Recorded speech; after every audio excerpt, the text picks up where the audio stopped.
they'll be able to record it online. So it'll be posted on the website in an easy YouTube access. So please feel free to listen to the recording at your convenience. So again, welcome tonight, and thank you for attending. It's been an interesting and challenging year at RiverBend. I think we've all gone through a lot personally and professionally. The combination of the pandemic and inflation and supply chain and all these unique challenges has definitely created an environment that we've had to adapt to change. So thank you for coming tonight. And I think it's a very exciting time for the community. We are definitely in the home stretch of building our homes, building our community. And it's great to see those last couple of years of houses going up. So it is very exciting. I was looking back in my last 12 and a half years working here, and I did notice that we've actually tripled the number of residents and tripled the number of houses in the last 12 and a half years. So it is great to see such a community that's thriving and flourishing. So we'll move to the agenda tonight, and we'll have a number of updates, and let's get the agenda moved up there.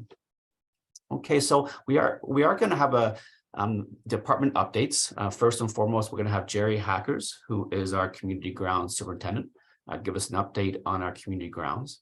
Then we're going to move to Sean Greco. He is our food and beverage manager, who will update on our clubhouse activities. Then Toby Stolby, he is our vice president of construction, works for Sifton Properties Limited, will be providing an update on our development and what's going on in the housing market, both locally and provincially. Then we'll move to Michael Spear, who is the chair of your Owners Council. He will speak to what's happening with council, what initiatives they're working on. I know he'll also introduce both the outgoing and incoming new members of his council. Then I will provide a financial update, an update from our 2022 finances. I'll update the 2023 budget. I will update the 2023 fee structure. And we decided to add in the clubhouse renovation because we thought that would be a good topic of conversation tonight. Also in attendance, I would like to a special welcome to two Sifton Properties Limited individuals. We have Rick Goyers, who is our Chief Operating Officer, who is on the call tonight as well as Sylvie Lucas. Sylvie, who you have met, many of you. She is our Vice President of Design Communities and Retirement Living. So thank you to all the speakers, and thank you for taking the time to present to everyone tonight. And it should be a great evening. We will have a question and answer period at the end of the meeting tonight. I have a number of questions that have been submitted to me in advance, so we will be going through those questions. And if you do have a question after the meeting, please just type it into the chat. So the chat function is actually at the bottom of your screen. Click on the chat, chat in the question, and we will get to that at the end of the meeting. So again, thank you for attending, and thank you for your participation and engagement in the community. So at this point, I'm going to move to Jerry Hackers. He is our community grounds superintendent, and I will pass the floor to Jerry. Thanks, Jerry. Just tried to get unmuted there, Simon. Sorry. Well, thank you, Simon, and good evening and welcome. I'd like to start off this evening just by discussing some key personnel changes that we've had this season. As some of you know, Wendy Harry retired from her position as horticulturalist. She was with us for 12 years, tending to the gardens in the community and making it look the way it has up until now. And I'm sure some of you have also met Cindy Bulow, our new horticulturalist. Cindy was excited to join our team this year in her new role. Cindy brings with her a Bachelor of Science in plant biochemistry and several years of experience. She knows her plants, that's for sure. Cindy has been involved in various aspects of landscape agriculture industry for over 17 years. From research in the agriculture sector to managing a garden center just up the street, some of you probably know, over at Baseline. And she also teaches landscape design at Fanshawe College. Cindy has a passion for the environment and is excited to provide the excellent customer experience she carries with her from her previous positions. She would love to stop by and discuss your landscape should you require her services. Another personnel change we had was Scott Lombardi. He's been a seasonal groundskeeper for 4 years, and he was promoted to team leader late last fall. And Scott's been with us for a while, and he also has an attention to detail, and I hope you've noticed that. Dustin Pope, irrigation technician, tendered his resignation late this summer to pursue a career in the construction industry. And we're currently seeking his replacement. And as in all sectors, as Simon mentioned, it's difficult to find staff sometimes. But the great news this year was we did have several returning staff, and which was great because it's nice to see, because they know the community, they know your yards, and they know you. And the next one is grounds operations.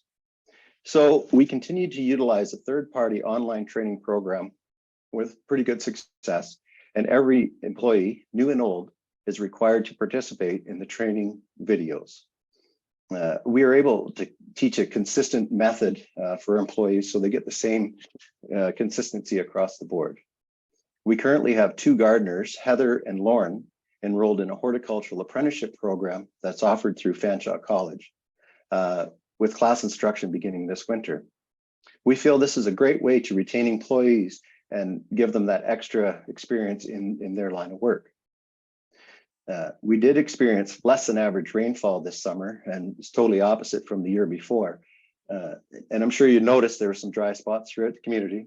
And when there's dry spots, the weeds tend to thrive in these conditions. We focused weed control in the lawns this year, as mentioned in previous surveys. And it's one of those things, it's going to be a battle for sure. We had our technicians spraying every day this spring as weather permitted. And we did purchase a new machine last year, a ride-on machine to tackle some of the broadleaf weeds in the lawn, such as dandelion, clover, and black medic. We continue to struggle with those grassy weeds, those crabgrass weeds. Everybody's crabby about them. And the only problem is we don't have a chemical control for those products, and it's for those weeds, and it's virtually it's really difficult to eradicate them. And we can thank the Ontario pesticide ban for that, the 2009 cosmetic ban. So what we've done to try to combat that, we've increased our fertility program as well as overseeding lawns to try to help that out and thicken up the lawns. And this is going to be an ongoing battle in the future, and we appreciate your understanding given our limitations. Gardens. So as mentioned, the dry summer period we had this year, they kind of put some stress on some of the garden spaces. And unfortunately, again, the weeds don't mind these conditions and they flourish. Our garden team was slightly understaffed this season too, which definitely didn't help, but we definitely will be adding more gardeners next year. This year, we eliminated cultivation of garden beds due to an updated practice in the industry. It was just better to leave that crust of mulch. It tries to help, it helps with weed encroachment too. This did allow us some free time in our schedule to add an additional weeding to the gardens. And with the addition of Cindy, we now have a dedicated person to handle special requests like pruning and rejuvenating mature shrubs. This includes garden consultation and future planning of your landscape changes. Please email Cindy should you require this service. She's just a wealth of knowledge and she'll help you out with anything in your garden for sure. And then irrigation. Again, it was dry. There's lots of dry periods this season, and we noticed the irrigation system showing its signs of 20 years in the ground. The irrigation team undertook 4 large repairs to the main line this spring. And we continue to repair heads throughout the year to try to maximize the water efficiency. And believe it or not, we have over 10,000 heads out there. So to get to all of them, it takes a bit of time. So, and we did notice a steep increase in costs due to shortage of raw materials. Simon mentioned the supply chain. And we anticipate this cost to continue into next season a little bit. And in July, with the drought, the Upper Thames Conservation Authority issued a level 1 water restriction, which meant we had to reduce our water consumption by 10% because we draw from the Thames River. And this is one of my favorite times, the best time. We get to blow out the irrigation system actually, so we know the season's coming to an end. So that's going to happen in a couple of weeks, the 25th to the 27th, and we'll post a BendBit reminder for that. And then, so in the fall, in the winter, over the next few weeks or months, we'll be busy. Our grounds team will be busy putting the gardens to bed. This will include pruning back all perennials and ornamental grasses. We'll also apply a late fall slow release fertilizer to ensure turf comes out of the winter, healthy turf comes out of the winter. And we also offer a tree and shrub wrapping service. So check from the deer, from wind damage, things like that. We did post a BendBit out about that just yesterday, but there's going to be more postings on that too. So, it'll let you know the process. Click in. There's forms everywhere there, so you can click in that form, fill it out, and then we'll do that in the next few weeks. Starting in, I guess we'll start at the end of October, as long as the weather is cooler. And for those of you new to the community and haven't experienced a winter, I can go through a few things of what you can expect from our department this winter. So we monitor the weather 24 hours a day, 7 days a week, and have a minimum threshold of 2 inches of snow accumulation before deploying our teams. On a typical overnight snowfall, you'll see our teams out there at between 2 and 3 a.m. We start with the main roads. We'll clear that main roadways first, and then we go into the driveways after that. We do have an outside contractor to clear the front steps, a 4-foot path wide into your walkway to the front, as well as in front of the garage door. The entire process takes about 8 to 12 hours to complete, and it varies on the amount of snowfall, obviously. And snow removal will occur once per 24-hour period only to allow our staff time to rest between snowfalls. And if you haven't been from, or if you're not from Southwestern Ontario, we get some pretty heavy squalls off the lake sometimes. So when we do experience that, our mandate is to keep the roads open for emergency vehicles only. And we'll stay here and make sure everybody can get through. But if it's really extreme, we'll post that through an email to everyone and update the conditions at the time. But again, during a regular snowfall, our 6 units will be deployed throughout the community in different areas so that the same driveway isn't always last to be cleared. And the main sidewalk generally will be cleared by mid-morning. So if you have to travel out for a walk. And then we also offer a no ice melt waiver. So if you don't want ice melt products applied to your property, there's a waiver that can be found on the website as well. And if you could just fill that out and send it back to Tara. And don't forget, we're not too far away should you require assistance. We're here pretty much every time it snows for sure. And a few of our employees live right outside the gates, so we get them here really quick, and if we need to. And then a couple other noteworthy items I'd like to discuss. So again, this year we saw some increases that were unheard of. The fuel surcharge has really hit us hard. Supply chain, material shortages.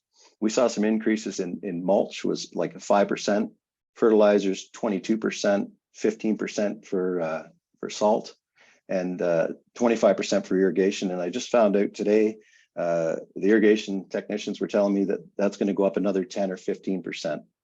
So it's definitely increasing. Chemicals gone up 10% too. So we're going to try to offset some of these costs by trying to buy more bulk purchases, so there's less delivery charge, and also source out some other suppliers maybe, so that we can definitely price compare and look for alternative products. And we will need to increase our charge out rate for the irrigation upgrades next year for sure, just to offset some of this. We've also added some electrical equipment to our fleet. I don't know if you've noticed, we have a cart out there that's fully electric, and everything on the trailer is electric. So blowers, hand blowers, push mowers, and there's some trimmers there as well. So we think we can offset some of that fuel cost by adding some electrical equipment. And we're going to continue to add those electrical pieces throughout the years. And then we have the gatehouse. Lisa wanted me to mention a few items on the gatehouse.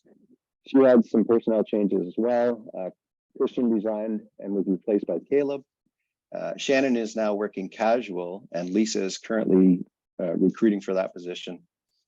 And as you know, traffic has increased in the property over the past season as the community grows, for one thing, plus everybody's visiting again too, which is great to see. They are now taking requests for home check services for the winter season. And we're offering a few other options on that check service so that it's better help your needs of what you'd like to see done over the winter. And earlier this year, we had a bit of a problem with the gate not opening on the exit side of things. And this was solved by we installed a new antenna and a better reader for the transponder. So we hope you've noticed a difference with that for sure.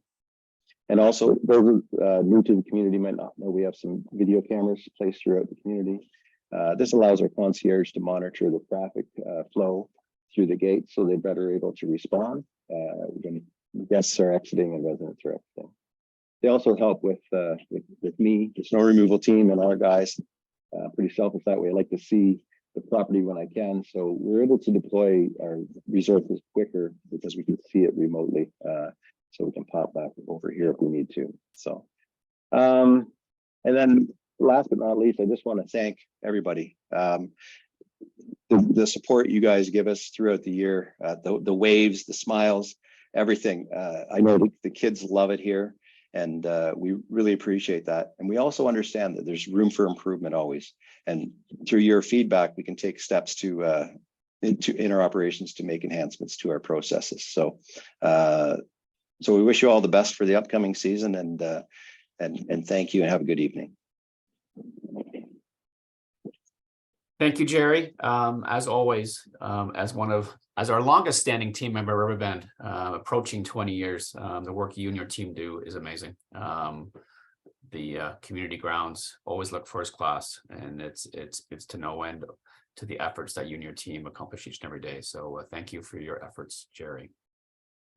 So at this point, we're going to move on to our food and beverage operations, and I'm going to pass the floor to Sean Greco, our food and beverage manager. Thanks, Simon. I'll just do a quick mic check. Everybody hear me okay? Perfect. Thanks again, Simon. And I hope everybody had a great Thanksgiving weekend. I'm going to touch on a couple of different topics here within food and beverage, and obviously kind of look at the year review and also look ahead, which is helpful for all operations. So much like Jerry's department, we had quite a few management and supervisory changes within our department this year. Emily Lankin, one of our F&B supervisors. Emily was promoted from the seasonal serving position to the supervisor role in February of 22. Alicia Johnston took over for Caitlin Hunter upon her departure as our food and beverage event coordinator. Alicia took over this role early December 2021. She's adapted very well from the F&B supervisor role into this new position, and we're quite proud of what she's done. Nathan Grindstaff was promoted in June, early June, to the sous chef position. Obviously had quite a bit of management change, which within our culinary department. Nathan really stepped up in that period of time during our busy July month, following Chef Kirk Weiss's departure, with our many member guest events and etc. So he did a great job, and kudos to him and his team. And then obviously Kyle Nickel, our executive chef.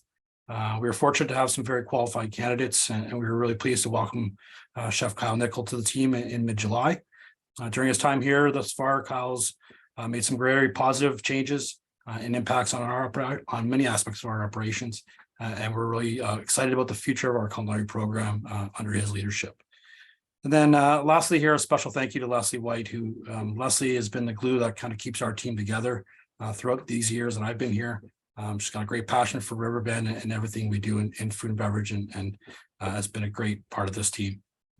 In addition to these team changes, there's the majority of our seasonal staff. We're in our first full year here at RiverBend, but we certainly feel we built a solid group, and there's lots of work to be done, but we're really excited about the team and the foundation that we have moving forward into the years ahead. So 2022 year in review didn't quite start off the way we had hoped with the clubhouse closure due to COVID in January. But once again, we were able to continue the success of our prior RB Eats delivery and pickup program, which we maintained through a lot of 2022. We were able to continue this and through this past winter, which not only allowed us to provide an added service to our community, but it also assisted in retaining some key staff going into the spring. Also added some food and beverage accessibility through Q1 with our addition of the Tuesday and Wednesday RB Eats delivery. And then our resumption of indoor dining for member events was really important to us to really improve the overall social component of these events and what it is to be a resident here in the community. It's definitely welcoming to see the return of the residents and the members for the many member events. Once again, our team was able to provide a number of options to ensure that our members and residents' comfort levels were being taken care of as far as their requests for many takeouts and dining outdoors, etc. And I think we all did a great job in doing the best we could through those challenging times. Also saw the resumption of our banquet catering events this year, which were very minimal for the past 2 years. In most cases, the number of attendees were significantly lower than we had originally anticipated and projected. This also had an impact on our resident accessibility to the clubhouse. Our overall reduction in business levels compared to pre-COVID, which we did see a trend, although it's been a positive to see them back, we still are seeing a downward trend in larger event gatherings and weddings, which is somewhat consistent to pre-COVID and similar to some of our other colleagues at other clubs within the area. Our resident value add initiatives, our consistent happy hour, our wines of the month. I think both of these initiatives not only provided our residents with some great value, but they also allowed us to utilize some product on hand and move inventory that might otherwise go stagnant. For increased resident engagement, we had about a 16.5% increase in the overall member spend year to date, and also some great positive feedback on our new menu approaches with the emphasis on daily features. As we progressed this year, we definitely had to adjust many of our strategies with respect to the menu development and execution based on many of the new challenges that I'll review and that we were faced with through the year. And we ultimately shifted towards a focus more on specials with readily available product and items on hand. Staffing, much like Jerry talked about as well, this has been an industry-wide issue, especially in the food service industry. Recent stats showed me that the food service industry had the highest percentage or number of job vacancies in any of the public sectors. Continued focus or continued increase, my apologies, on minimum wage. Of all the challenges we faced, I think staffing certainly has been one of the most difficult to overcome, particularly in our kitchen operations. Staff shortages have been well documented throughout the industry, and obtaining key staff retaining key staff has never been more important than it is in our current climate. This has also proved to be a financial challenge with minimum wage increases last year and again this year that have exceeded over 23% thus far, with an anticipated increases more to come in 2023. Supply chain shortages. Once again, Jerry touched on this. I think it hits every one of our departments. Results in substitute items, sometimes inferior product, and obviously some higher costs, inconsistent delivery and execution of menu items. The supply chain issues have been felt by most all of us in some way or another, whether it be appliances, vehicles, kitchen cabinets, or in our case, sometimes chicken wings. Rising costs. Some factors include fluctuating costs of raw materials, labor shortages, freight and transportation costs, and packaging. The largest impact has been seen in most proteins, including beef, poultry, and seafood. We get monthly reports from a variety of vendors and suppliers, and the price increases are just been staggering. And those terms, fluctuating cost of raw materials, labor shortages, are consistent across the board. Increases have also been seen in a number of indirect costs. So it's not just what we're paying for that piece of chicken, it's what we're paying for the canola oil and the film wrap and the various items such as that. So it's definitely taken a toll on a number of different operating costs. And as much as we continue to try to leverage with our suppliers, there just doesn't seem to be a quick fix to the ongoing concern. Reduced beverage revenue, approximately 30% less than budget. This revenue stream has been the hardest hit throughout the past few years, and although it's improved this past season, it's still a struggle to get back to pre-COVID levels. and what is also one of our most profitable, direct revenue categories. As convenient as our takeout program has been, it certainly has had a direct impact on beverage revenues. And our priority and our preference is always to have residents in the building where they're eating and drinking and engaging with others. In the coming months, so we're pleased to announce that we're going to have a full slate of holiday events upcoming again. So we have the resumption of our popular events such as our Christmas brunch, our breakfast with Santa, and our New Year's Eve dinner. Communication will be out in the coming months regarding those events, and so keep an eye, please, in Bad Bits for more details. A recent adjustment to our hours of operation, we have slightly adjusted our opening hour from 11:30 to 12 p.m. As of recently, and then also looking at some sales history in various business levels. We have made a recent decision to close on Mondays following the golf season closure, so that would be beginning on November 21st. Apologies. And then obviously our annual resident member survey, which we're very excited about, and we're looking forward to getting your feedback. The team is excited to kind of put together our action plans and initiatives for the coming year. And your feedback and your results from those surveys are definitely a valuable part of that process. Winter hours of operation. These are very consistent to what we've done this past winter in 2022. Monday closure, Tuesday, Wednesday, we're going to continue to offer our RB Eats delivery for dinner service only from 4:30 to 7:30. And then our Thursday through Sunday, 12 p.m. to 8:30. So once again, similar to last year, and we felt it was a nice service to add on the Tuesday, Wednesday, and a little increased accessibility. Once again, contrary a little bit to my saying we need bodies in the building, but this is more of a kind of value added program for our residents, and allows us to keep maybe one server on to assist with deliveries, etc. Banquet catering, something I touched on this previously. The overall reduced number of weddings this year was definitely an anomaly as far as the amount of weddings we had, but a lot of those were catch up from COVID years. But there's definitely seeing a trend that was starting pre-COVID. But on the bright side, this will definitely have some added value to the accessibility of the clubhouse. We've seen a decline, but particularly with the weddings in the upcoming year, and with many choosing destination weddings or many going to more outdoor facilities, etc. Our feature nights, daily specials, new menu revisions, new golf league features.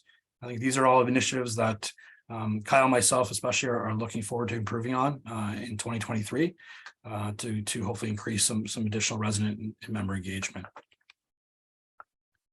And some action items. Menus are designed to focus on house-made products, fresh and made from scratch. Hopefully some of you have noticed, Chef Kyle is very much about in-house made product. And this is definitely going to be our emphasis moving forward. So we're providing more house-made products, everything from making our own bread to mayonnaises and dressings and anything else that we can do in-house, which will not only provide a better quality and consistency, but it will also combat some of the escalating costs that we're seeing in numerous areas. Cross-utilization of ingredients to minimize wastage and prep time, as well as some improved processes for menu creation, ordering, and inventory management, which we've already seen some great feedback from Kyle on these initiatives as well.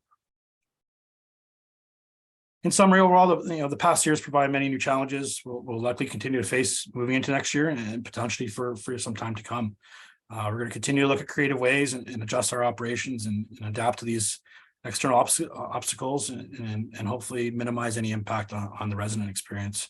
Once again, as I mentioned, the team's very excited and we're eager to overcome these challenges in a positive manner and with a dedicated focus on enhancing our services, both from an operational standpoint and from a financial aspect as well. So, just in closing, I want to thank everyone for once again for coming tonight, and as also appreciate all the continued support and patience as we've navigated some very challenging times. And we do wish you all the best in the upcoming holiday season, and we're excited for the year ahead. And always, my door is open to discuss and meet with anyone that would like to kind of throw ideas off of and get your input, because it is something that drives how and why we do things. So Thank you, Sean. Great job. And if I look at all our departments here at RiverBend and I look back the last 2.5 years and the challenges that you and your team have encountered between COVID and the pandemic, clubhouse closures, supply chain issues, cost increases in your food and alcohol, and then significant culinary changes in your kitchen team. I think when Sean and I met in mid-June and we just had our chef and sous chef head off to other pastures. It was definitely a shock to our system, but you know what? These things create opportunities and change, and it's exciting. And as much as you hate to lose good people, what you and your team have accomplished, Sean, is second to none. So congratulations. So next up, I'm going to introduce Toby Stoley. Toby Stoley works for Sifton Property Limited, and he is our Vice President of Construction. So Toby's going to give an update. So thanks, Toby, for participating tonight. Yeah, absolutely. Thanks, Simon, for inviting me again. And it's great to see so many familiar faces of people that we've built houses for. I thought I'd just start by just talking a little bit about the London market. I'm sure it's no surprise to anybody that we've experienced quite a roller coaster over the last 2 or 3 years. Currently, the overall residential construction market in terms of sales in London as well as across the country has declined since the first quarter of this year, February probably being the peak here in London. And according to the London and St. Thomas Association of Realtors, year-to-date sales activity has dropped by over 25% year over year. So quite a change from where we were at just a year ago and in the crazy market that we were. Similarly, resale home prices have also dropped almost 25% since the record high we experienced back in February. This decline in sales can be attributed directly to rising interest rates as well as an increase in the supply of listings. I will, though, point out that when you see these numbers in the news of the drop in prices, this really applies to resale homes. It doesn't apply to new construction. We've experienced incredible increases in materials and land values, and so we don't, in terms of new homes, we don't have the flexibility that a resale home would in terms of adjusting the price. So I'm not seeing a lot of give in terms of new home prices here in London. The good news is that here in London, houses are still relatively affordable. Over the past 2 or 3 years during COVID, we saw a lot of interprovincial migration from the Toronto area, in particular, people looking for more affordable homes. So CMHC, Canada Mortgage and Housing Corporation, is forecasting that we're stalled a little bit right now, but we will continue to see that strong migration to the London area. And they're predicting, and a lot of the other predictions and forecasts I'm seeing, they're projecting improvement in the third quarter of next year. So I don't think this is a long-term thing, particularly here in London. The other good news is that new home sales here in RiverBend have been much more stable than the rest of the London market. When I look at our other sites, sales really have almost dropped right off, but things have slowed here in RiverBend, but certainly has not stopped. We had a sale just yesterday, and so our expectation is that things will continue to move, but just maybe not the same pace that they were. So in 2022, we have 10 homes. We always budget or forecast each year how many homes will close in a year. So we had budgeted last year 14, but we came up short on that for a variety of reasons. Really the length of construction time, as well as a few other factors. So we had drawn out schedules due to COVID, as well as shortages in materials and labor. So we originally were at 12 homes to close this year, but we had to move 2 into 2023. So looking forward into 2023, again, I think sales will continue to be stable. We're also still very busy with sales previously made. So we've been somewhat, I think, conservative, but we've projected sales with, sorry, that should say 2023 closings is a total of 14 for next year. So 9 of those are inside single detached homes, and we have 5 golf course lots, which will be completed in phase 9 throughout the year. With the current projected sales, that leaves us with only 8 lots remaining left to mark the completion of construction in RiverBend in 2024. So I think probably by mid or into the fall of 2024, construction will be complete here in RiverBend on the single family homes. Phase 8, we have 3 lots remaining. Phase 9, we have 5 lots, and the last golf course lot should sell shortly. And then phase 10, as of yesterday, is completely sold out now. So that's a good news story. I could have shared a lot of the same slides as Jerry and Sean, all of the challenges that we faced in terms of staffing and supply chain and inflation. But COVID obviously has continued to bring a number of unexpected influences on construction and schedules. But we are starting to see things stabilize somewhat.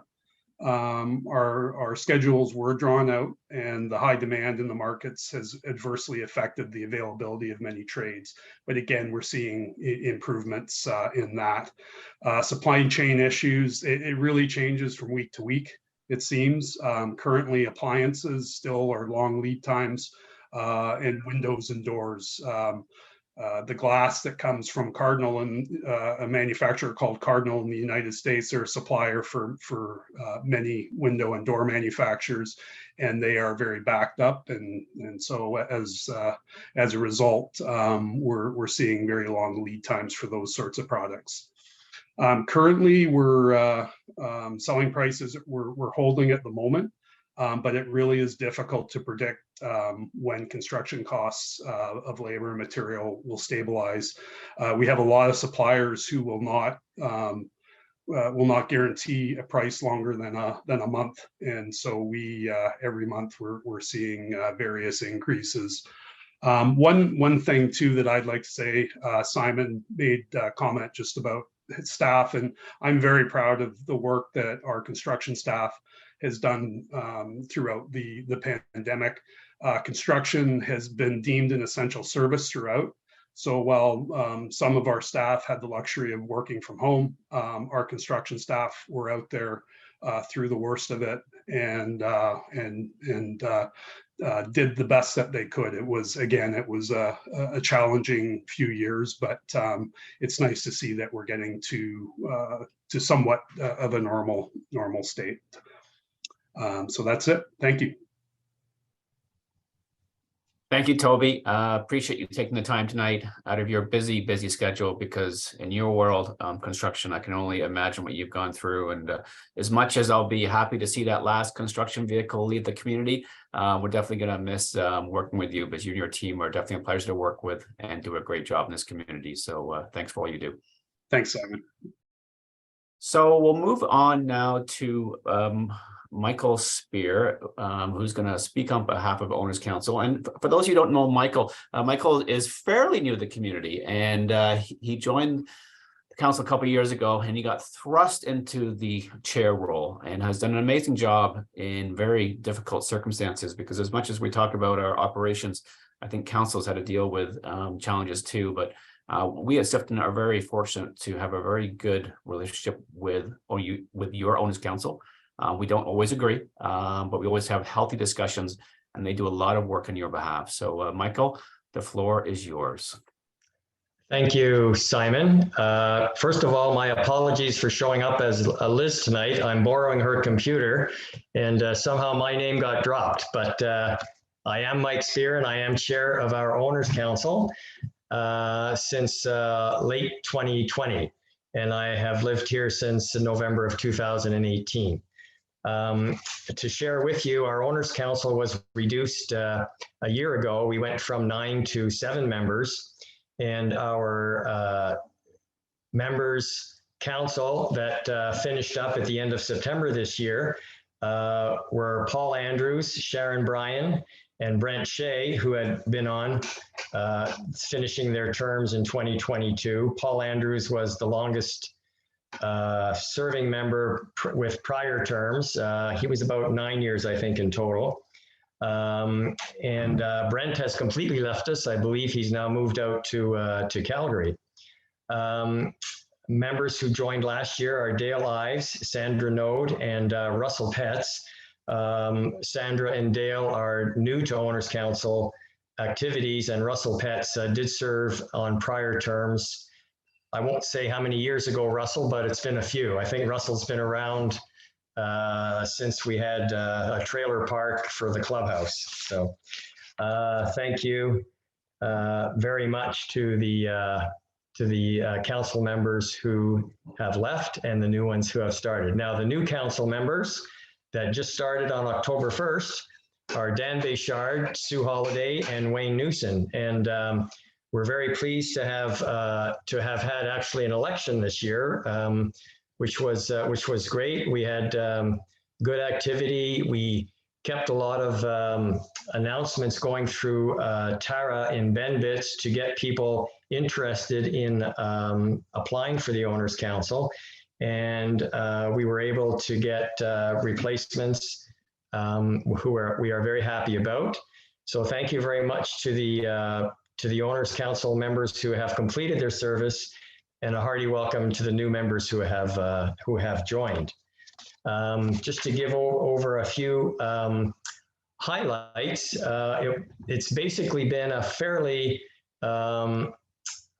routine Owners Council minutes up to maybe a couple of weeks ago. But before then, we've had some fairly routine meetings. We had discussions that involved increasing our insurance liability from 2 million to 5 million, which is more in keeping with current standards today with, condominiums and other areas where prices go up, insurance coverage should go up as well. We initiated director liability insurance as OC members, and Sifton are directly responsible for reserve fund investments and other matters. And having that director's liability is again another improvement for our members. We participated in reviews and updates of the RiverBend Reserve Fund and reserve fund policies, which include the investments and how the monies that we do collect are invested. There were a few fairly good changes that were made about a year and a half ago with one of our former members, Bruce Graham, who helped us quite a bit out with improving that investment policy and improving some of our investments in GIC. So we were pleased to be moving in that right direction. As the years go by, that will improve even more. We do quarterly reviews with the Sifton management of the financial statements for the clubhouse and the community. We don't manage the statements. Simon is the person who manages our operations, but we ask questions and we provide opinions and observations, which in many cases are taken seriously and are looked upon for the next quarter or the next year. We've had ongoing communications through meetings with SBL throughout the year, and we bring forward any resident concerns that come up during the year. We do try to resolve resident concerns as much as we can as individual Owners Council members by pointing people to the right person to talk to. Sometimes they will call us with a complaint that should go directly to Jerry or directly to Simon or directly to Sean. And we try and redirect those before bringing up to council. As an example, we had one member who complained last year that they were pretty sure that that the golf course was chasing Japanese beetles off the course into their backyard. So this course was treated carefully, but we understood that the person was actually being serious about that type of a complaint. So some of these complaints are interesting, but they're not earth-shattering in any nature, and we do bring those forward.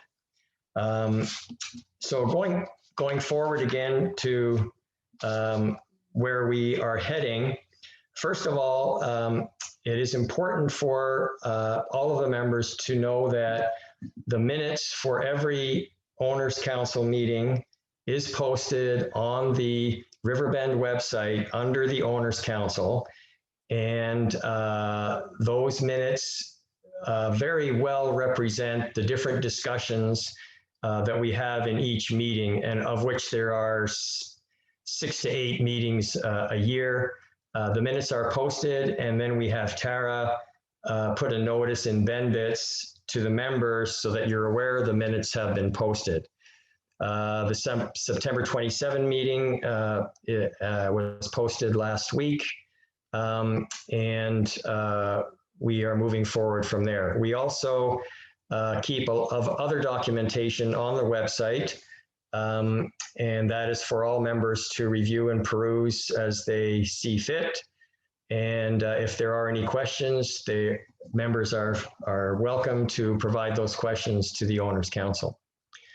The reserve fund study that we have was established back in 2012, which concluded that substantial increases in funding were required, and the Owners Council has continued to focus on and promote a healthy reserve. Prior to 2012, there was a minimal collection towards the reserve fund. The reserve fund, the Owners Council got involved with having a study done at the time by Warren Beatty Engineering Consultants, which was then switched over to K-Smart a few years ago. And the result has been that the reserve fund is improving, and we need to keep improving it. Currently, our reserve fund is at about a 30% funded level, and we've increased the total amount in the reserve funds double over the last 4 years or so. So that's the good news. We are in very early discussions with Sifton to significantly enhance the decor of the clubhouse based on ongoing resident comments. These comments come from various areas, people talking verbally, people making mention to Simon at the clubhouse. Various members have sent in comments on the annual surveys that are sent out in the comments section, which is something that we wouldn't see directly on the surveys, but these are all indications to us that there is not only a knowledge on the part of members that clubhouses do need to be renovated and upgraded, but there's also a sense that when we listen to people like Jerry and Sean talk about being a first class place to live and a first class place to be a part of, the Owners Council certainly has always been in favor of keeping things to a high standard. At our last meeting of September 27th, Sifton brought forward an idea of a more significant redecorating of the clubhouse with a requirement really to increase funds, because we didn't want to start depleting a reserve fund that we're just starting to build. And the suggestion was a $20 a month fee that we would then build the reserve fund and then either borrow money or use the reserve fund as a financing tool. But we're in the very initial stages of looking at that. We're looking forward to more comments from the members. We've received over the last 2 weeks a lot of support and a lot of information and analysis from many members, many previous owners council members, members who have been part of the initial reserve fund setup. And we're taking all of that advice and information, and certainly it's been very helpful to us to understand some of the steps that we think we need to move forward.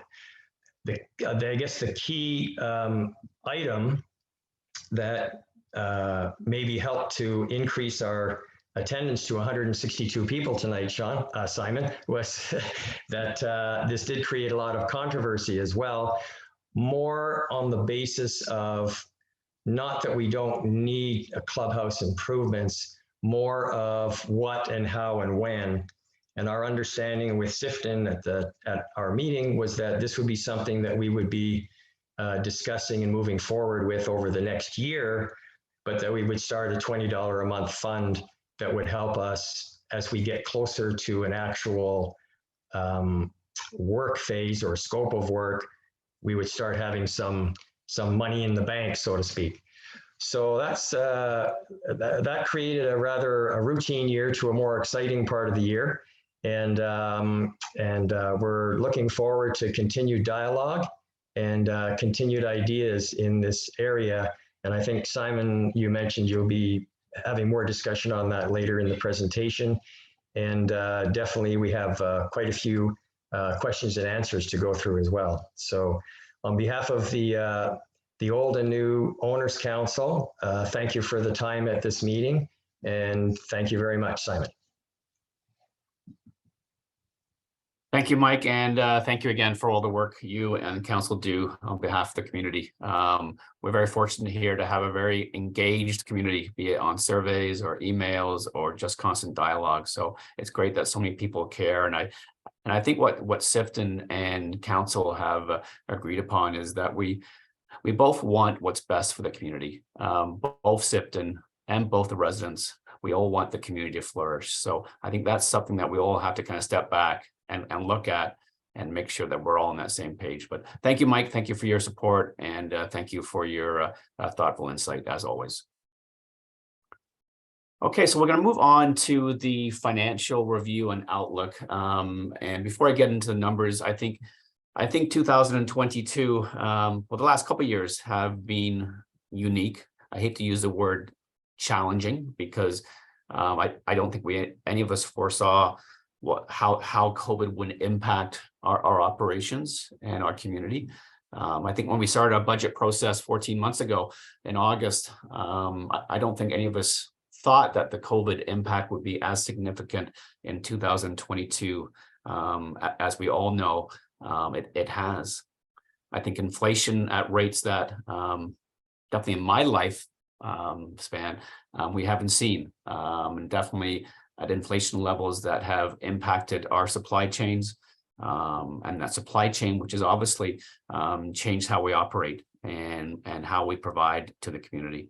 And obviously the labor market, the labor market, I'm not sure where all the workers have gone. And as much as we say that the unemployment rates are better than we've ever seen, we and my colleagues in the industry are definitely hospitality is seeing some challenging times in regards to recruiting the right people, not just people, but the right people. And I definitely give credit to our teams, those people who are waving and those people who serve your tables and the people who are in your back shop. Our leaders have always hired some very good personalities, but that is becoming more of a challenge, and it's not just about monetary incentives. So that's something that we all are going to have to review and find creative ways to find great people. So we'll move on to the first slide there. So the first slide is our 2022 financial review, and not the picture we want to paint, but definitely something that we will report on. So this first slide shows you that we have a balanced budget, first of all, in the community, in the clubhouse, which is a zero balanced budget. And we are projecting, as of our budget time in the community, to finish 46,813 behind budget, 2.17%. And the clubhouse, our clubhouse operations, which includes food and beverage, we are forecasting to finish 83,413 behind budget, which is also 3.6% of our total expenses. So we are forecasting at this time to finish 2022 as a negative 130,226. So not the position we want to be in, but it's the reality that we face. So I'm going to talk about each department, and again, these are all some that's duplicated from what Jerry and Sean have spoken to. But as I said, community is forecasting to finish just over $46,000 behind budget. Definitely our government mandated minimum wage increases that were unbudgeted for, things that we did not know would happen when we did our budget last August, have impacted not just our new members, like our new staff members, but also our existing team members. We have tenured employees who have worked here for 2, 5, 10 years. So we have to be very conscious on how they are compensated when these minimum wage increases are increased so significantly. We've had an increase in our aggregates application. That's that mulch, those 6 loads of mulch that Jerry and his team put on all their lawns every year. Both the cost and number has increased while we've seen supply chain challenges. We've seen some fertilizer and chemical cost increases during the past year, and snow operations have finished over budgets with inconsistent weather patterns in Q1. Interestingly, in Q1 we actually had less snow, but what we saw was lots more fluctuations in those freeze-thaw cycles, which resulted in more than usual salt applications to our roads and driveways and also pathways. And with salt prices increasing incrementally, that obviously increased our costs. And gasoline and oil prices with all our machinery, I think we've all seen that at the pumps. So nothing new to every observer on tonight. Look at our clubhouse operations. So this includes our food and beverage operations. We are projecting to finish $130,000 behind budget. I think the unbudgeted minimum wage increase probably had more impact on our food and beverage operation than any other operation.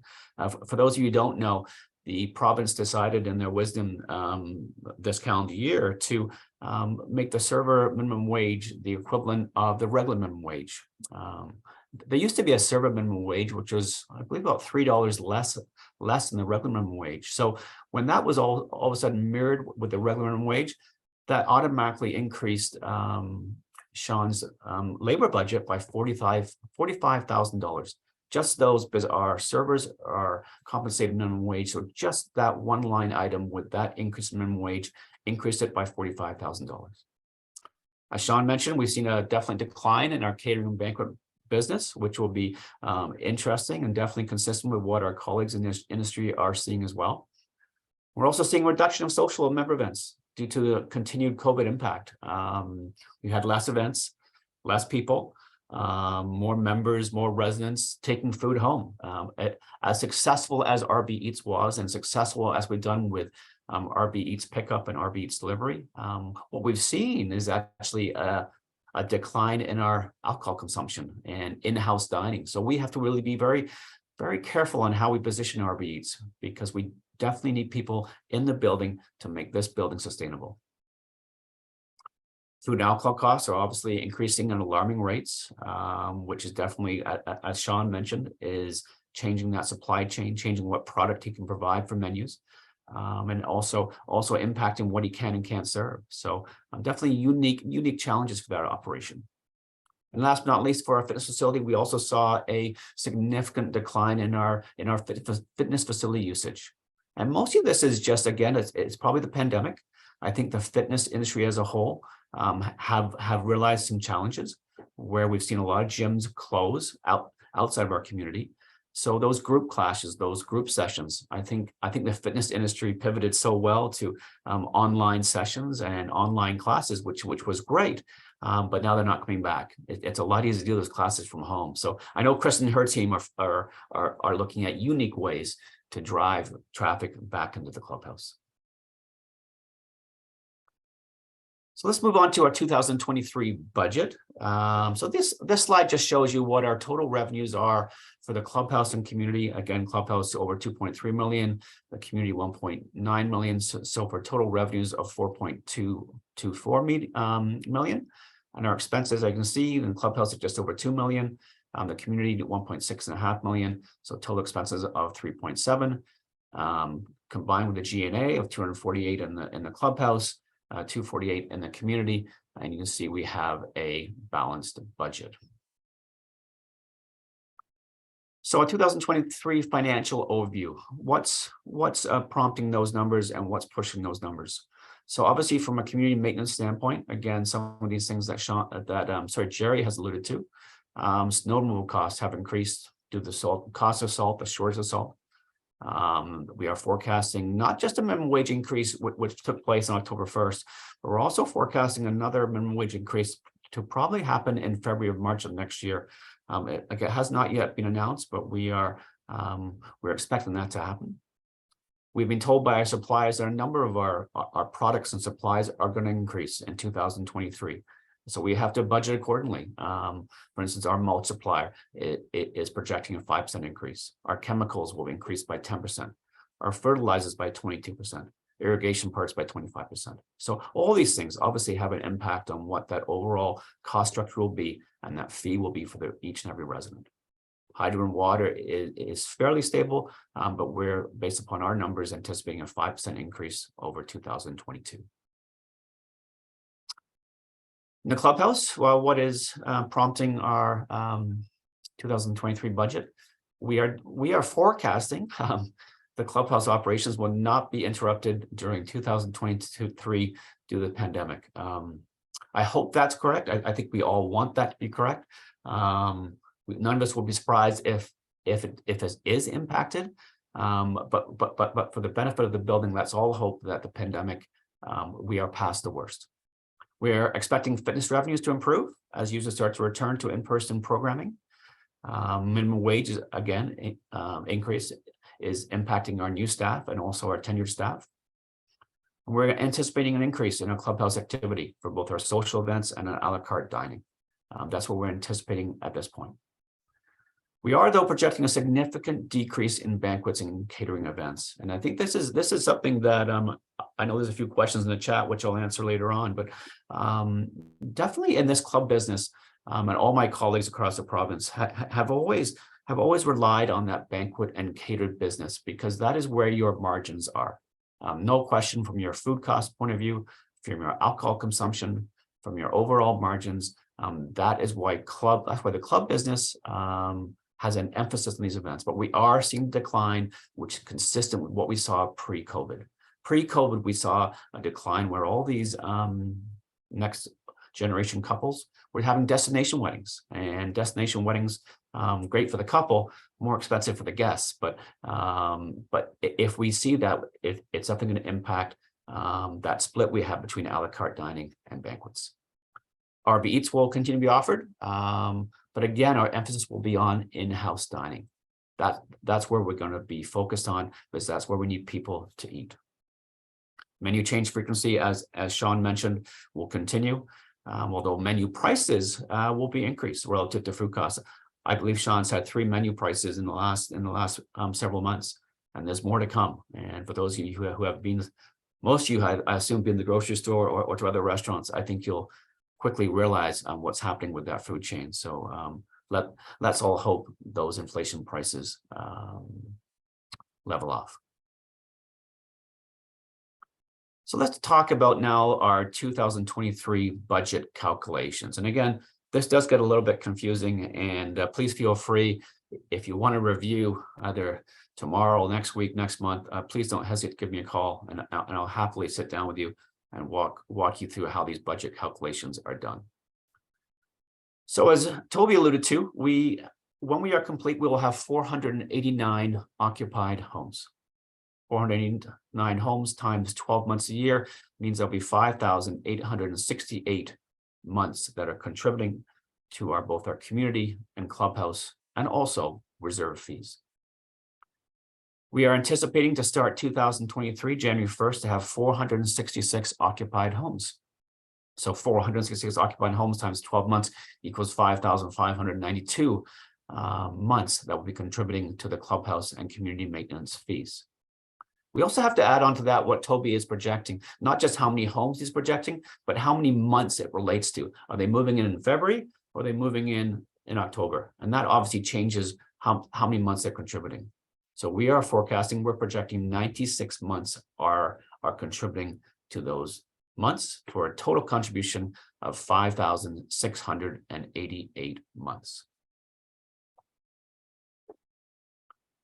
So we look at our community maintenance budget calculations. So we have total direct expenses of just over $1.6 million, 1.654, plus G&A expenses of 248,000. Other revenue of minus 25,000, like this could be burlap wrapping and so forth. Also, the villa discount we have to keep in mind. So those of you who live in villas are aware of this, but every villa owner, due to the size of your landscape, are charged $25 less for their community maintenance fee. So we have total expenses of 1.919 million divided by the total months of 5,688. And the math shows you that our monthly community maintenance fee is $337.44, or a 5.1% increase over 2022. We'll move over to the clubhouse and our food and beverage portion. So our total revenues of 1.15 million. Less direct expenses of 1.383392. G&A expenses of 184 for a shortfall of 452,430. Less the total months of 5,688. So the 2022 monthly fee, 79.54. That should say 2023 monthly fee, 79.54, which is actually a 29% increase over 2022. So we look at our total clubhouse calculation. We look at total expenses of $2 million, just over $2 million in the clubhouse, less our F&B expenses, 1.383. Total of G&A expenses of 248, less the F&B of 184,059. So a total of 64,088. Other revenue of minus 48. So a total cost of 706,087. Months when full, 5,868. Equals your 2023 monthly clubhouse fee, exclusive of food and beverage, is $120.33, which is a 2.8% increase. The aforementioned food and beverage cost subsidy of $79.54, for a total monthly fee of $199.87. So a net increase in operations of 11.9% increase. Plus the clubhouse renovation fee, which I'm going to speak to that in a few minutes. So hold your questions for clubhouse renovation. So when we did this math, it was the $199.87 plus the proposed $20 clubhouse renovation fee. So that was what was communicated, was that total monthly fee of $219.87. But we'll speak to further that in a few minutes. So our total fees for 2023 shows you that our community for a single is $337.44. That's community grounds. Villa, as I mentioned previously, $312.44. We have a clubhouse fee, including that proposed $20 for the clubhouse renovation of $219.87 for both the single and villas. We have both the clubhouse and the community reserve fund fees. So again, as Michael mentioned, the reserve fund that started with Brown and Beatty, not Warren Beatty, Mike, Brown and Beatty actually started in 2012. And we actually changed over to K-Smart in 2017, I believe. And those are updated on an annual basis, looking at what our capital costs are for both the building and also for the community. So our total fees for a single is $605.54 for the single, and for a villa it's $580.54. So those are our total fees, which were communicated on October 1st to the community. So let's discuss the clubhouse renovation. I think, as Michael alluded to, we've had a couple questions, more than a couple actually. So I would say significant feedback and questions. And as Mike mentioned, we have a very engaged community, and you have individuals who've lived here, who have participated in Owners Council, who have a lot of knowledge, a lot of interest. So it's been great dialogue in regards to, and some great feedback. So just to go back and step back a little bit, I want to speak a little bit about, first of all, the background of this clubhouse renovation. And Mike did mention it. This building was built in 2004. It is approaching 19 years of age, so almost 20 years of age. And it is showing its age, like anything, as Mike said. And we've had significant feedback, both in the survey and in person, and questions about the building.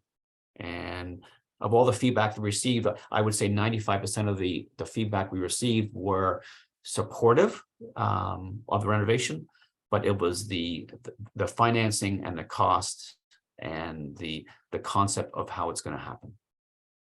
So the focus of this will be definitely on the main floor. As we all know, this is a large building, and as much as $500,000 is a large amount of money, which was proposed in today's world, we will definitely be focusing on the high usage areas, and the high usage areas are definitely our fireside lounge, our 19th hole dining room.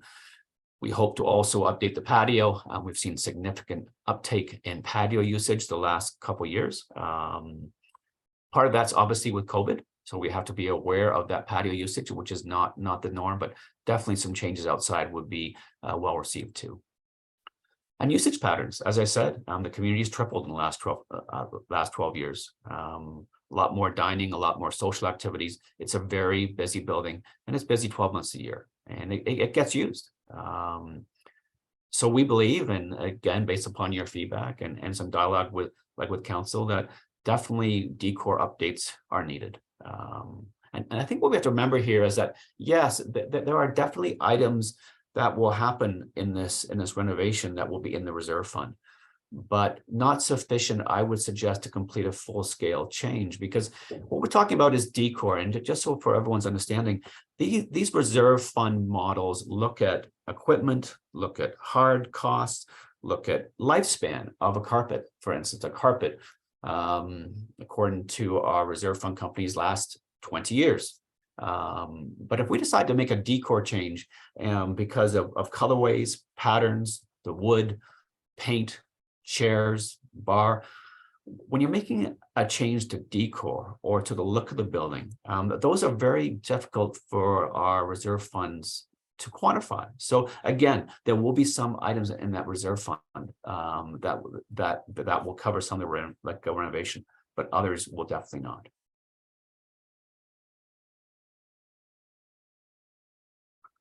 So as Rick Goya has outlined in his letter dated September 30th, people have mentioned about the timing and scope.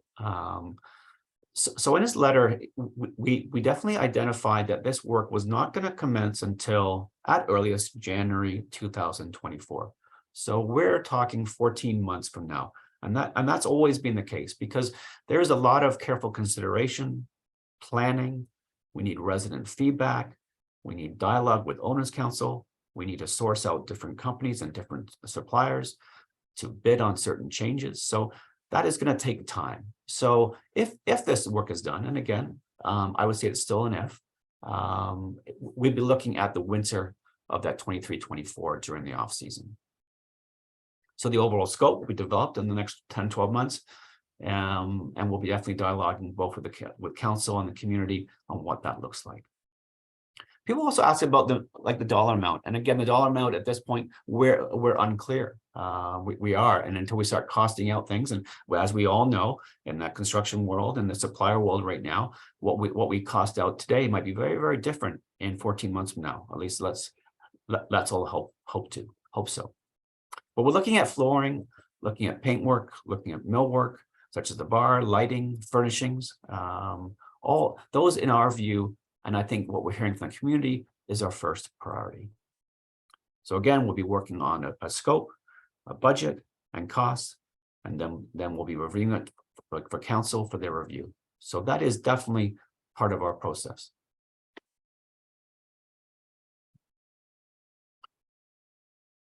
So a couple of the questions that we want to address in regards to the renovation and also the financing. Definitely, we agree that the funds should be allocated to and from the reserve funds versus the clubhouse fees that it was put in initially.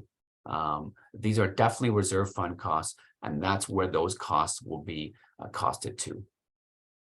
The proposed $24 fee per month over the next 5 years, as Mike said, was to get that process started and ultimately reduce the borrowing impact and the inability for the community to borrow money.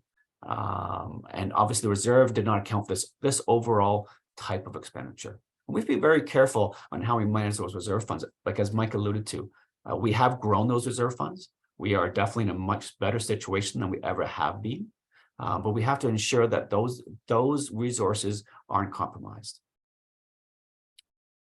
Sifton definitely did present an option to council, an option to the community to fund this process. But ultimately, that's not our overall business model. And we will happily remove ourselves from that scenario if desired, if that's not the direction that the community wants. And we can definitely look at different options for payment for the project. It could be a one-time fee, it could be an assessment, it could be completed sooner, or a smaller fee, or the number of years. But I think ultimately we want the building to look better, to have an overall improved appeal for both our existing residents, for our guests, and also our future residents, to ensure that we have a first-class community that is up-to-date and up-to-date decor-wise.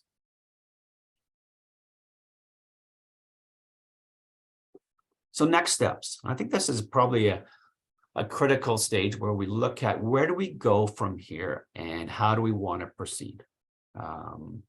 So that additional $20 fee per household, which we have proposed commencing on January 1st, 2023, will be removed at this time.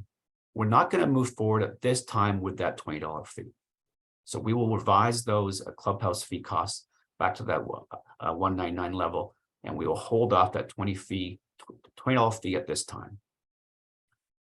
From the feedback we've heard from both your council and from numerous residents, consensus for the most part, again, we have 890 residents now, so we're not going to please everybody, we know that.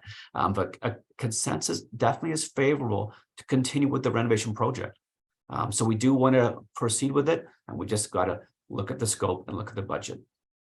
We'll look at the project for the next 12 months, ascertain what can and what can't be included in reserve funds, and what will have to change the timelines on that reserve fund, and what is not. And please be rest assured that we will definitely dialogue with the Owners Council during this time frame. You have a very vested group there, so we will review with them the scope, the proposed changes, and the timing if and when we do proceed. And last but not least, if the preferred direction is to complete the work that requires an assessment, SPL will definitely present this to the community for a vote, and that is outlined on all your leases in 7-B. So that will be a last step if we decide to have an assessment rather than cost it out over the next several years. So again, there's lots to think about with this renovation, lots to talk about. And I know definitely here we have as I said, a very engaged community and lots of feedback, mostly constructive, not all constructive, but for the most part, people care and people are passionate in this community. And it's great that we get that feedback and we get that engaged community. So thank you for reaching out to myself, to Rick. Thank you for reaching out to Owners Council. Your questions, your feedback, your knowledge on past councils is definitely well received and definitely appreciated. So thank you. So at this point, we're going to move into our question and answer portion of the evening. And we've allocated about half an hour for that. So I think that should give us time. If we don't get your question, please know that we'll definitely dialogue with you and council after the fact. Like we've been on the call for an hour and 20 minutes, but we'll definitely go till about 7:45, 10:50, and hopefully get through as many of these questions as possible. I'm gonna start with questions which were sent to me in advance, and then I'll move on to some questions in the chat. So please bear with me as we move through here, because there is a variety of questions that have come up. A lot of them hopefully we've answered tonight. Some we haven't, and I'll definitely have the question answered to the right person if I am not the correct person to answer the question. So I had a question here. First of all, from Louise Good. She had a question for the AGM in regards to the clubhouse renovation. She said reserve funding should be looked at and possibly increased at least every 5 years. Prices change, repairs, rentals often come quicker than anticipated. I would like to think that Sifton and the RB Owners Council discussed this. So yes, Mrs. Good, that is discussed on an ongoing basis with council. Those reserve fund fees are actually reviewed and updated every year, and those reserve fund contributions have changed on an annual basis to try and make us more self-sufficient. So they are changed, they are updated. We actually have a verbal update with our reserve funds K-Smart on a year basis, and then they actually do an on-site audit for all our equipment every 3 years. So that is done. So great question. This is good. I have a question here from Paul Childs. When Sifton decides to move forward on clubhouse improvements, can we assume most of the work will be done in the non-golf season?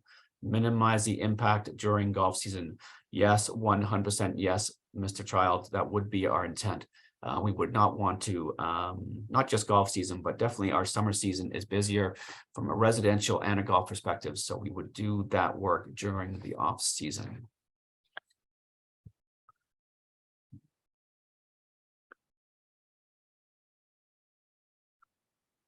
I'm going to have another question here I have 2 questions here, which are similar.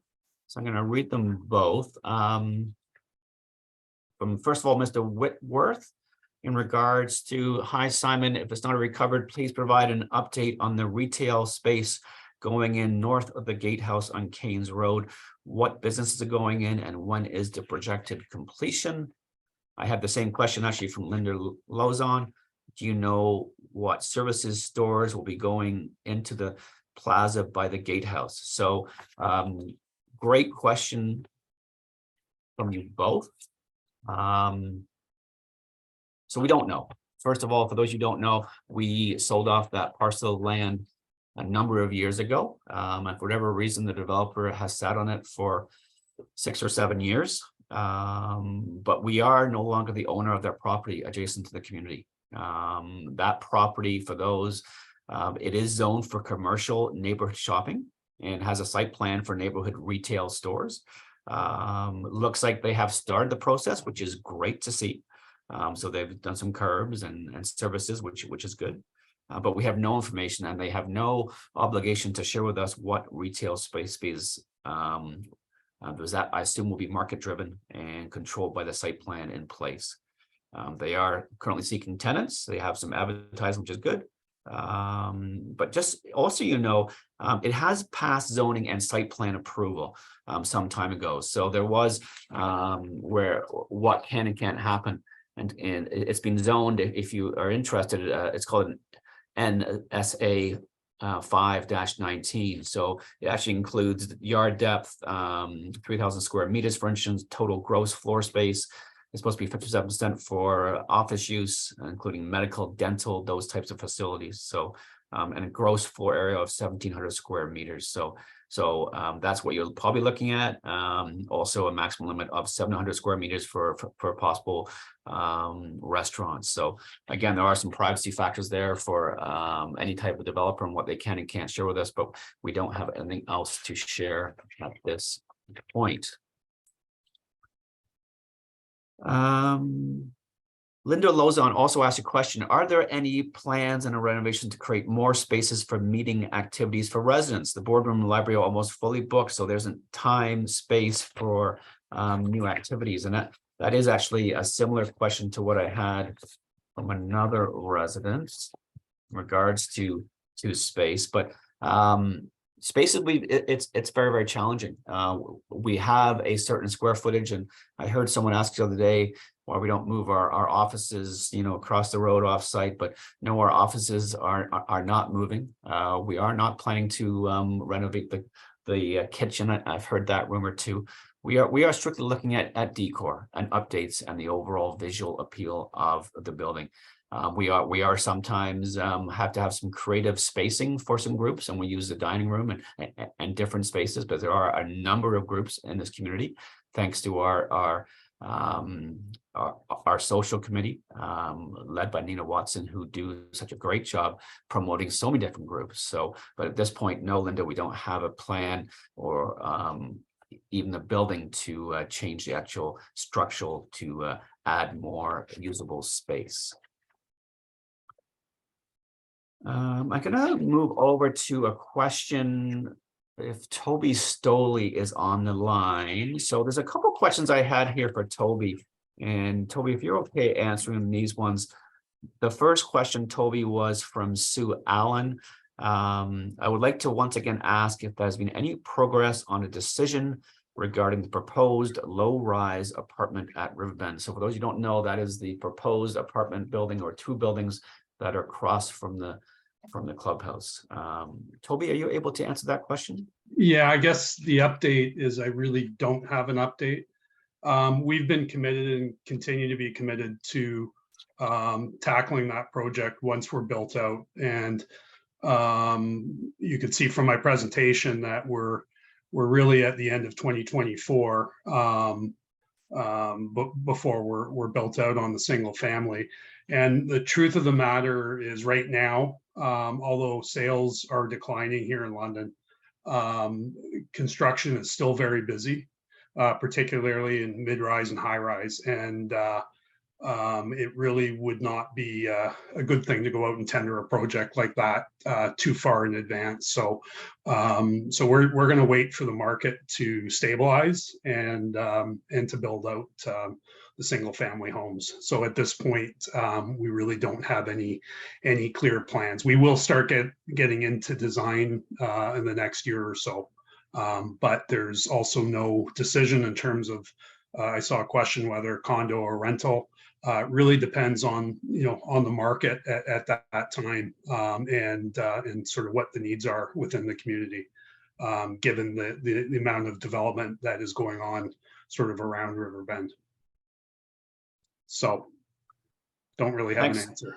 Thanks, Toby. That's great. Thank you. I also had one other question, Toby, for you. I think you've answered this pretty much in your presentation, but maybe you can just summarize. But from Len Wright, in regards to he's got three quick questions. How many lots are left in RiverBend that have not been reserved for? When does Sifton expect to be fully built out of homes? And when does Sifton expect all landscaping finalized and the final coat of pavement on all roads? So I think you've spoken to a number of those questions, but maybe you can just summarize. Yeah, so if we meet our projections next year, then 2024, we will have 8 lots left available. So I would anticipate build out to be again at the end of 2024, and pavement would be done, I would think, at the end of the year or the very beginning of 2025. Perfect. Thank you, Toby. Much appreciated. I did have another question in regards to the renovation and also our social activities. And it came from Nina Watson, our chair of the social committee, and her question related to the same item. It was last week the social committee held a very successful open house with approximately 100 residents attending to learn about all the social events, activities in the building. There have been several new activities added this year. However, with new events and increased participation in existing events comes a difficulty of procuring adequate space in the clubhouse for these activities. I hope in the planning for the proposed renovation that consideration will be given to the space requirements for social committee activities. On a related note, now that we're approaching build out, can consideration be given to utilizing the space in the presentation center for social committee activities? So as for the presentation center, I'm pretty sure that Toby and Rick will not be giving up that lot for social activities. That will be converted into a house once we no longer use that building. And again, there are no plans at this point needed to reclassify space in the building, but it is a constant concern, and we will always look at if we have any options to change space. But we definitely have a very engaged community, and probably more engaged in the last couple of years. We've seen winter activity here, obviously higher than we've ever seen due to the pandemic. So, which has led to people participating more in these types of events.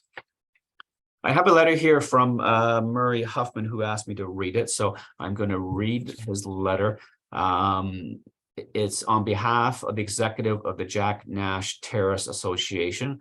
on behalf of the residents who have approved the attached points. And I think we've covered most of these things, Murray, but let me know if I haven't.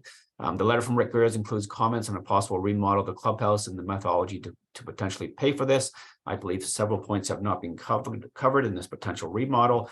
First of all, the lease clause 7B, which I alluded to, which include that any assessment or levy needs the approval of a simple majority of residents. This has not taken place. In addition, the residents as a whole have not been involved in any discussions on how to pay for this remodel.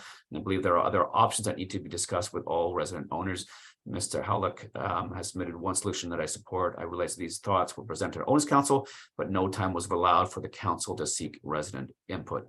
Finally, there are no plans that I'm aware of for a scope of work what needs to be done.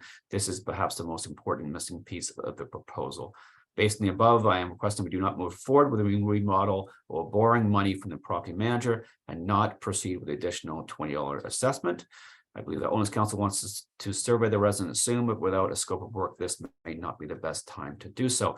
I suggest that we put first together a preliminary scope of work to decide what the residents want done and the cost. This may be a better time for the survey of the residents. Once it's approved, then we can decide how to pay for it so we can do the remodel all at one time. This will be more efficient as well. This must be approved by over 50% of the residents. Please take into consideration, as there's a lot of confusion with most residents I have spoken to, and with the Jack Nash Terrace Association members. Regards, Murray Huffman, who again, thanks Murray for your input as a past council member, and also on behalf of the Jack Nash Terrace Association.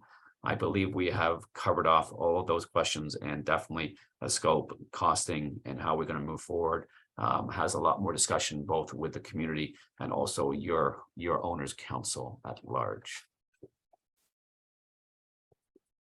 A question here from Dan Bayshard. When we bought our homes in Riverbend, we paid a special $7,000 towards the original price of the building, original cost of the building. Clubhouse, I gather that SPL still owns said clubhouse and the golf course and roadways that make up a community. Question, is there any plan in place to turn over the ownership of clubhouse to the community at large? And secondly, would it create a change in the leases, as that would shift a pretty large property tax burden onto the owners, I would presume?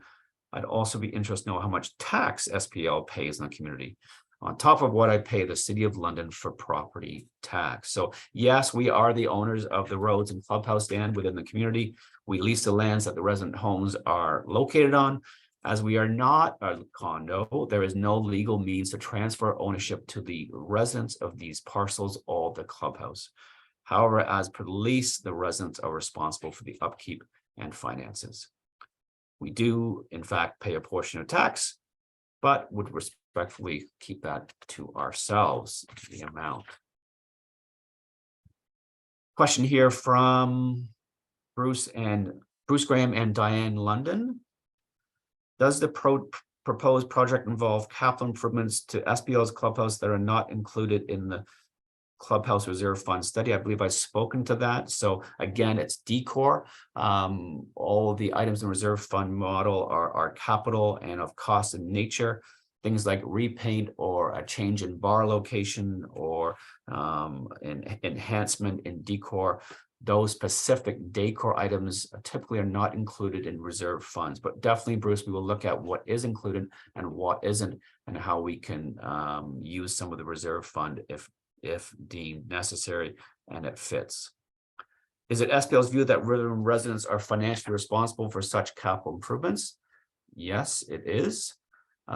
Is it SPL's view that residents need not be consulted prior to such capital improvements being made? And I think SPL as a property manager is always going to engage the community. I think that's how we look at the community. That is why we have an owners council where we have some collaborative discussions.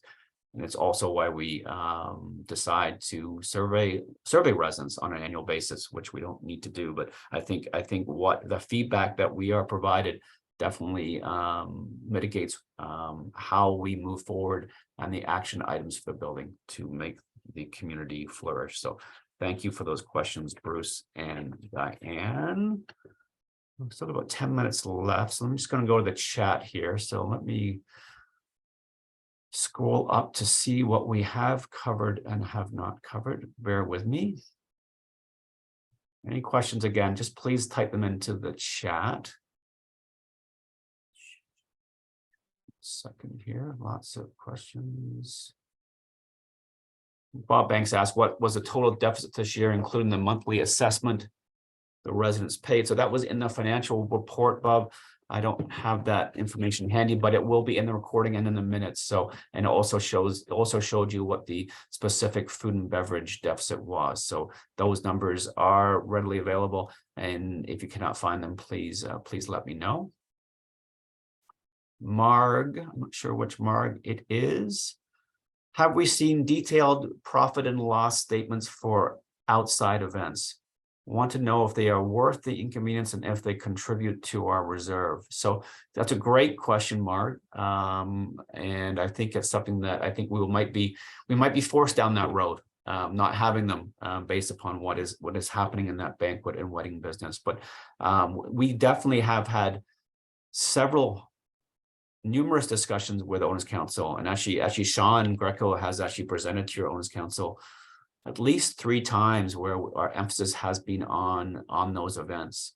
Some things are hard to quantify, no question, but the margins, unless the entire club business is wrong, which I doubt, definitely our margins, our cost effectiveness for these meals for a large group are always cost effective and definitely contribute to the bottom line. So the inconvenience, that's the $1 million question mark. And I think from an inconvenience factor, I think it's very challenging for our team to have both a la carte dining and also these weddings. And there are a number of, this past year we might have had 12 Saturdays where people couldn't dine for those hour-and-a-half periods. So is it an inconvenience? Yes.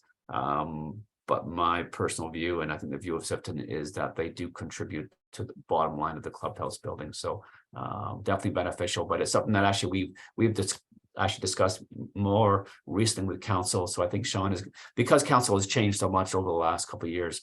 Sean, you don't know this, Sean, but you're going to be speaking again to council, presenting on behalf and speaking to those events and margins and just comparing it to our regular a la carte dining. So I have a question from Mr. John Hall. I would like to know why jeans are allowed in the fireside lounge. They are allowed in the 19th lounge, but I've seen flip-flops, baseball caps, and hoodies in the fireside lounge. In my opinion, it's a poor showing to take guests to the lounge and reflects quite poorly on the club and community. And yes, we do allow denim. That has been a trend. We actually changed that 10 years ago. I think all my colleagues now in the private club sector do allow denim. Denim these days is quite an expensive garment to wear. Definitely, we don't allow ripped jeans or jeans that look ratty, obviously. But things like flip-flops, baseball caps, that's on us. That's where we have to do a better job monitoring our team to make sure that, like we do, that all residents and their guests conform to our dress code, which is on our website. So if that's happening, John, Mr. Hull, that will be addressed with our team. And that's something that we will be addressing with those individuals and also the member who's bringing the guests, if that is the case. Toby, how about apartment development or rental or condo? Did you mention rental or condo, Toby? Again, it's until we get closer and really know what the market needs, what we need in RiverBend. As I said, there's lots of high-rise development and other similar projects going on right now. So we really need to judge that when we get closer, what's feasible. Thank you, Toby. Another question from, I believe it's Mark Shorten, has no last name on it here. Simon, many of us managed through the financial crisis, much more severe and dramatic than today. So do not underestimate our expectations. Yes, challenges today, but that is everyone's job, as it was ours to manage. I hear a lot of whining when I was managing $250 million budget through awful times. Same for many of my peers. This blah, blah, blah just is not of the level expected for what we pay, which is ever increasing. So yeah, I mean, as I said earlier in the evening, Mrs. Shorten, I don't think any of us likes to present budgets that have a deficit or assessments or increases that are over 7%, which we have never seen. We will always look at trying to be more efficient with what we do. And trust me when I say that we're not happy and very conscious of increases that our community are absorbing, just both for our existing residents and also for potential residents who are moving into the community. I do believe it has been a very unique 2 years. And again, I'm not going to compare what you managed with your quarter billion dollar budget, but definitely it's challenging times, which I haven't seen. But please know we will do whatever we can to manage our costs, manage effectively, and make sure that these costs aren't just absorbed by the community, because that's what the fees are. So that is our goal and that is our motivation. And trust me when I say it's like we're very, very aware and conscious of what those fee increases are each year. Steve, I'm not sure who Steve is. It says, can you show in the various categories actual 2021 spend, projected 2022 spend, and projected to this, so we can have a feel for the trend in costs? So I'm not sure what that question is, Steve, but maybe you can contact me after, and I'm happy to share what your question is. But I'm not quite sure what you're alluding to there. Jim Cooper asked a question, our member dining cost is around $900 July. With our current price increase, that minimum will be reached fairly quickly. Is it time to revisit that minimum? Very valid question, Mr. Cooper. We did double that food and beverage minimum several years ago from $450 to $900. But you're right, with the ever increasing food costs and ever increasing menu pricing, like the costs, will obviously change. So that's something we will review. But I think even if we double our food and beverage minimum, that doesn't just get rid of any kind of deficit, just to be clear. You know, there is a cost for member dining. We do have an amenity in this building. So definitely something we'll look at, Mr. Cooper, but it doesn't fix everything. What else? Mr. Lawson, Rick Lawson said, if you had such a large minimum wage increase, why was the auto gratuity raised at the same time? Great question. I think it's a combination of what we are seeing in the marketplace. Obviously, the government saw an issue with hospitality when we raised our automatic gratuity from 15% to 18%. I think it was definitely needed. We've been 15% since day one.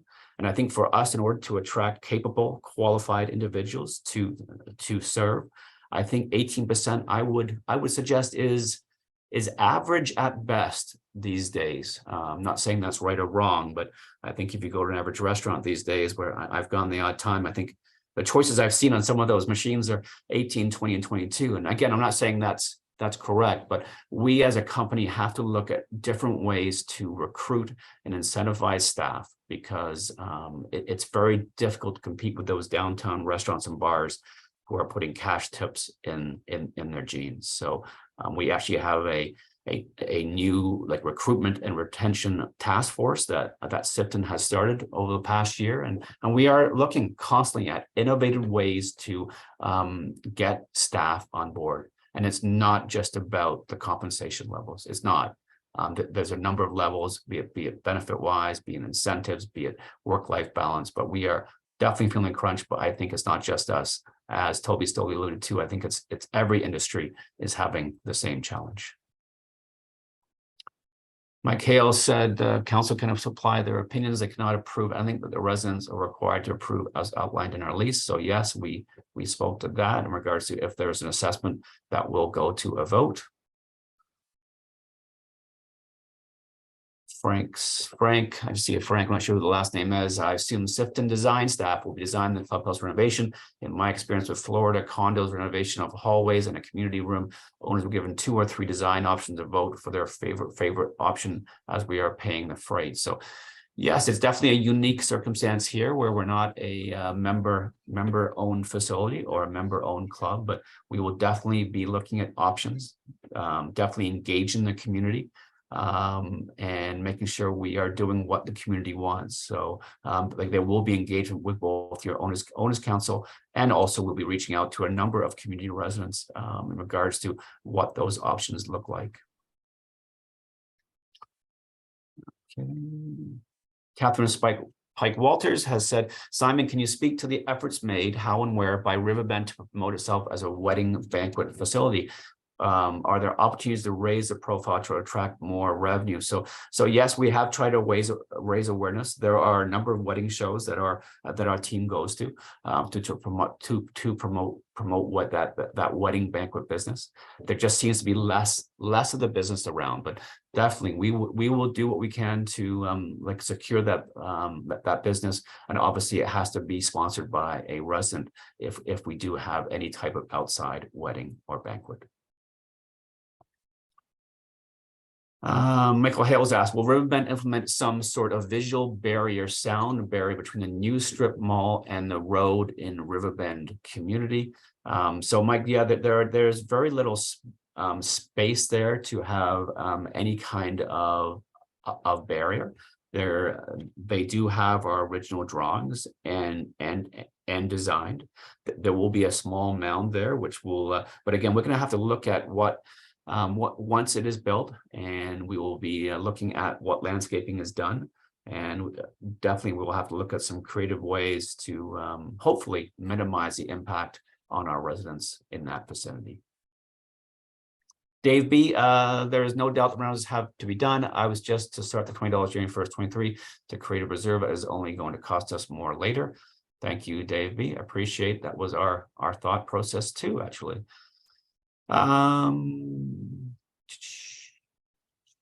Thank you, Mike, for your response to that question. With the renovations being in limbo, will the fee be taken off the projected budget? Yes, that $20 fee will be adjusted off of the clubhouse fee as of 2023, and there will be a communication to that effect. Can a meeting room from Mrs. Kozier, can a meeting room be created on the lower level of the clubhouse? We have looked at that option, actually, Mrs. Kozier, and there is limited space down there. Obviously, fitness is also looking for more space.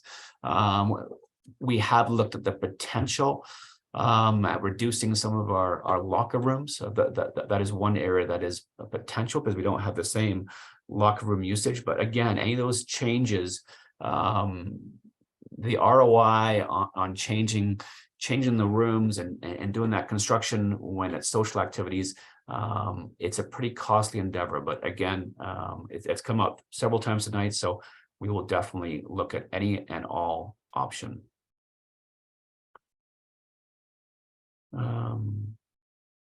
Yeah, Mike Spear has also mentioned there is an analysis actually in regards to club events, member events on the Owners Council website documents. If you're interested to see that analysis and what Owners Council is being provided. Thank you, Mike. Greg has asked, how are golf tournament fees apportioned between food and beverage and other? So golf tournament fees, there's a separation between what is golf course and what is food and beverage. All food and beverage component, which every golf tournament has to have, goes towards our clubhouse food and beverage operations and the golf fee portion. So each and every one of those events is provided a budget that includes both golf and food and beverage. And again, those corporate golf events are also similar to weddings, quite lucrative in regards to both dining and also alcohol consumed. Okay, I think those are all those questions. It's almost, I got one other, there's a couple more questions I had from Ken H. Some of them we have mentioned before, but I'll finish with these questions from Ken. What are SPL doing to ensure the staffing levels are appropriate to provide adequate service to owners given the increasing costs, and has the part-time, full-time mix been reviewed for optimum costs? So yes, we are always looking for efficiencies. And I think our Sifton recruitment and retention task force is doing precisely that. We know the critical importance of having the right individuals working here.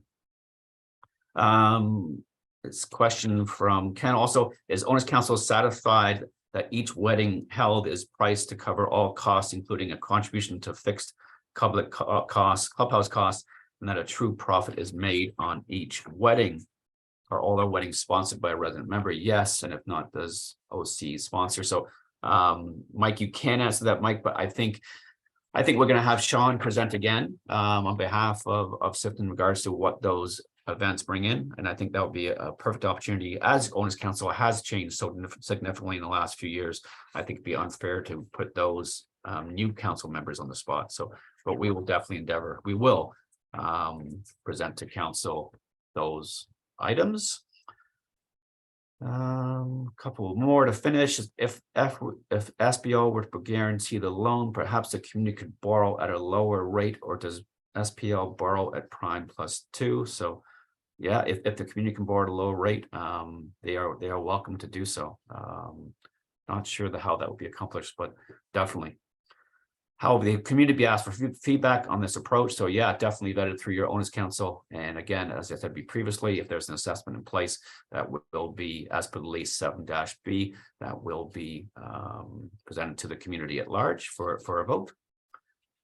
And the last question, Kennison, is given that the reserve funds were not appropriately funded for a number of years, why does SBL not contribute a lump sum, write a check, to make up for the shortfall during the early years when they managed the funds? So I cannot speak on behalf of Richard Sifton, but I don't believe a check is forthcoming. I believe in the first 15 years of the community, he was writing lots of checks for a long time. So I don't think that is an option that we are looking at this time. So it is 5 to 8. It's almost 2 hours. And I do want to thank each and every one of you. Thank you to the presenters for your time today. Thank you for your engagement. Thank you for asking questions, and thank you for being so passionate about your community. This recording will be on the website in the coming days or weeks once we can download it and to view at your leisure. Thank you again. Thanks for being residents of the community, and have a great evening. Thank you.